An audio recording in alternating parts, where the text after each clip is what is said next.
Bien le bonjour, ou bien le bonsoir, c'est selon. J'avais envie de faire une petite vidéo pour parler des data, qui me semble être quand même le truc qui est en train d'exploser. Et je profite d'un très bon article qui a été écrit par Paulo Querido sur son blog, qui, qui se fait un peu prophète, mais je pense que si vous êtes un peu le nez dans le guidon, vous avez vu arriver pas mal de choses autour de tout ça. C'est vrai que la libération des données publiques, et en tout cas leur exploitation pour pouvoir créer de l'information riche, de l'information visuelle, va apporter pas mal de choses comme qualité en tout cas d'expérience utilisateur dans les mois qui viennent. Et donc Paul reprend la vidéo de Tim Berners-Lee au dernier TED.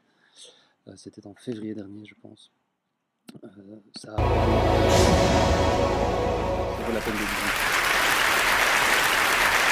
Last year here at TED, I asked you to give me your data. Je ne vais pas vous la passer en entier, allez la voir, ça vaut vraiment le coup. Tim Berners-Lee revient notamment sur l'intérêt de pouvoir en donner, prendre des datas pour notamment exposer des problèmes qui peuvent paraître difficilement palpables, en tout cas quand on n'a que les données, mais quand on les recoupe et quand on arrive à présenter ça par exemple devant un tribunal, c'est ce qui s'est passé dans l'Ohio. C'était en 2008, voilà, en montrant que tout simplement la proportion d'endroits où il y avait de l'eau potable dans la ville il y avait une corrélation très forte avec la couleur de peau des gens qui avaient accès à cette eau potable, et qu'un juge a condamné la ville à cause de ça, sur base de ces données-là. Et donc voilà, c'est un peu cette histoire-là qu'il raconte. Ça vaut vraiment, vraiment la peine de s'y intéresser. Je pense que c'est urgentissime qu'on puisse avoir accès à toutes ces données-là qui sont en principe publiques, et donc que les autorités doivent pouvoir les rendre accessibles, traitables, via des API, via toute une série de modalités qui vont faire que les citoyens vont pouvoir accéder à ces informations-là, et les journalistes étant des citoyens, pouvoir aussi créer de l'information.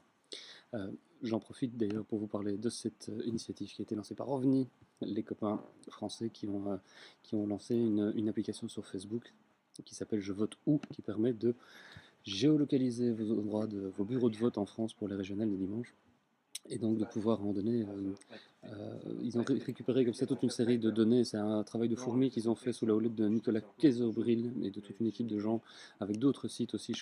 J'ai plus les noms exactement en tête, mais je sais qu'il y a pas mal d'organisations qui ont travaillé autour de ça pour récupérer des données qui étaient à caractère public, mais qui étaient dans les mairies, qui n'étaient pas facilement accessibles. Ils les ont scannés, ils les ont retravaillés pour les rendre accessibles et les rendre searchable quelque part, hein. C'est de pouvoir en faire quelque chose, pouvoir présenter graphiquement, visuellement des informations autour de tout ça. Et donc pour les élections régionales de ce dimanche, il y a moyen d'aller sur Facebook et de pouvoir localiser votre bureau de vote, d'y aller avec des potes, puisque on le sait, contrairement à la Belgique, le vote n'est pas obligatoire en France.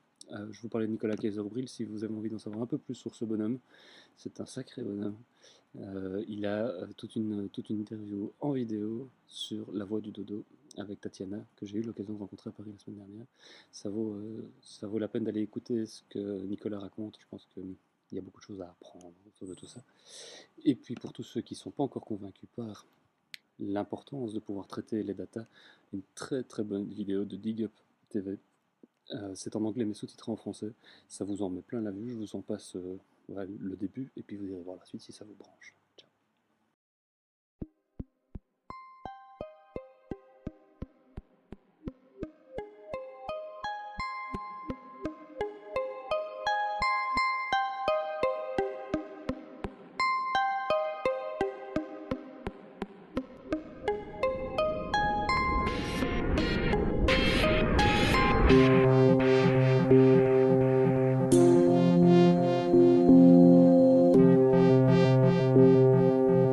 Human knowledge has grown over time. Within less than 25 years, we're going to have the equivalent of amount of 10 times all the books of the Library of Congress right sitting in our laptop.